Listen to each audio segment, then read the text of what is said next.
and I think this is the bit that I just alluded to here. These, oh, go back. They're the future extensions. They're the ones that have kept us online.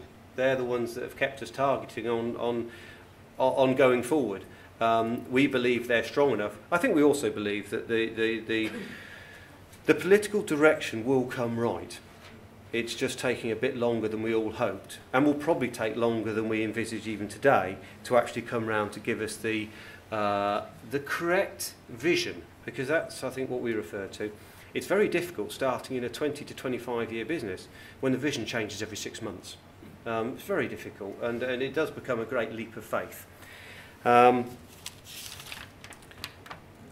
I think, if I go to any questions, I think that it's a very, very quick sort of trawl through our trip, and you know, I'll be quite happy to take any questions. Please. John Busby, Transition Avenue. I noticed you put absorption, refrigeration up on your list there. Yes. Are you going in for a tri-generation solution? We have looked at tri-generation. I think in essence, yes, we are, because we've looked at simple absorption cooling units, because the one thing for us that's very interesting is absorption cooling at about 5 or 6 degrees, and vegetables, perfect seasonal operating temperatures. Very, very efficient and very attractive. I mean, as I said, the one great thing is to date, absorption cooling seems to miss any incentive anywhere, and yet probably when you actually look at the refrigerant gases and the compression costs you have in refrigerant gases, it actually has real opportunity there. So we look at it. We have some equipment targeted to go into stores, and we will follow it probably in a small scale to start with, while we actually track the viability of it. Is that the question over there? Thank you very much. Would you mind just explaining again how you address the issue of supermarket protocol not allowing the use of digestate on your field vegetables?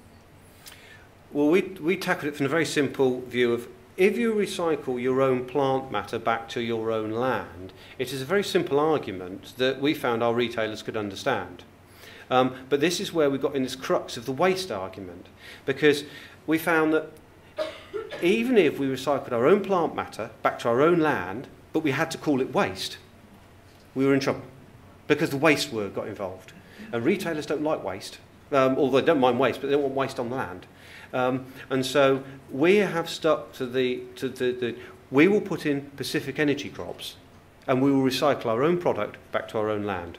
And this is where the vegetable one is a bit of a debate.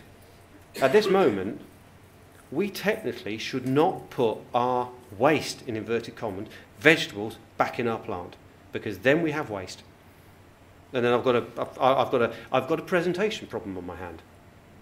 Well, I'm a humble parish councillor and a keen gardener, and I've got compost bin, and I put compost on my garden. Potato peelings, not rotted down. No one said, "We're going to eat your plant because you've got potato peelings on it." I can't see the logic in this. That it seems as though the supermarkets are happy to have chemicals put on your sand, but not natural products. I think I'm not. It's partially a supermarket problem, this one, and partly a regulatory problem. Is that the supermarkets don't mind me putting my potato peelings onto the ground. The problem is if they have a presentational position where I'm putting waste onto the ground. It's the definition. It's in play in the words, this one. It is semantics, yes, it is, and it is a difficult one for us, and we have to be quite careful of it, because we are clear about what the regulations, and we're clear about the presentation our customers would like, and we can very easily cross over them and get ourselves into a mix. I used to be in the printing industry. We had a saying, published and be damned. Thank you very much. Yes. Thank you very much for a fantastic presentation. I think you've shown a lot of vision and leadership. I'll just say that. I'm interested in your issues around the planning process. What you know now, how will that have affected the decision making and perhaps any other preparatory work that you would have done? Thought about this. I've thought about this many times, and I have to say I'm not sure that we would have changed very much, because I'm not sure that we could have where we were and the site we were on. Other than take an extremely protracted, and I'm talking 3 to 5 years, I don't think it'd have changed. And I have thought about it. I think our naivety was our saviour, in that we walked straight into obstacle after obstacle with blinkers on, saying we were going to achieve it. And if we hadn't done that, I don't think we'd have got there. Because I think if we'd thought about it too much, we'd have gone weak-kneed and walked away. It's not a particularly useful answer, but that's what we did. I think I'm being told. Take one last question, then I better wrap up. Can I ask you about the way that you're going to manage the use of your digestates into your fertiliser management scheme for your crops? So normally you would, unless you are organic, be running a system where you use defined supply of NPK fertiliser to get your yields. So can you tell me how you're going to manage that? Are you taking an independent evaluation of your digestate to then turn out, decide how much you're going to add as your fertiliser? Can you tell me how that model is going to work? Well, I'll probably give a slightly futuristic answer to this, because we actually, the moving of high levels of digestate and with high water volumes actually has an impact on farming. It has an impact on road use, it has an impact on carbon emissions, compaction, and all the bits and pieces. There are at least 2 bits of equipment that exist today where you can reduce your water content and get down to probably an 85% dry matter nutrient-based product. Now that is storable and can be used, just as you say, in a measured nutrient application. Because the one thing we all know is crops need nutrients. They need them generally in the spring and not very much in the autumn. And so the storage and timing of nutrients is vital if we're to get the full usage out of our plants.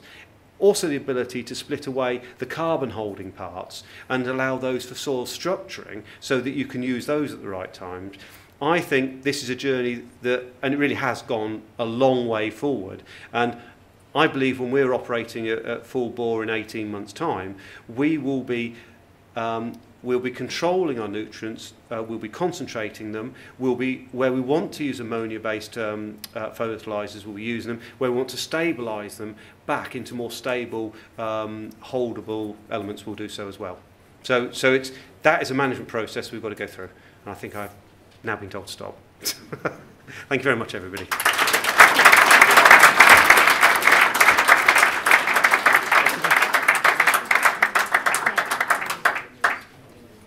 Okay, I think we're just waiting for the other workshop to come back in. I understand they're finished and ready, so it'll just be a few minutes.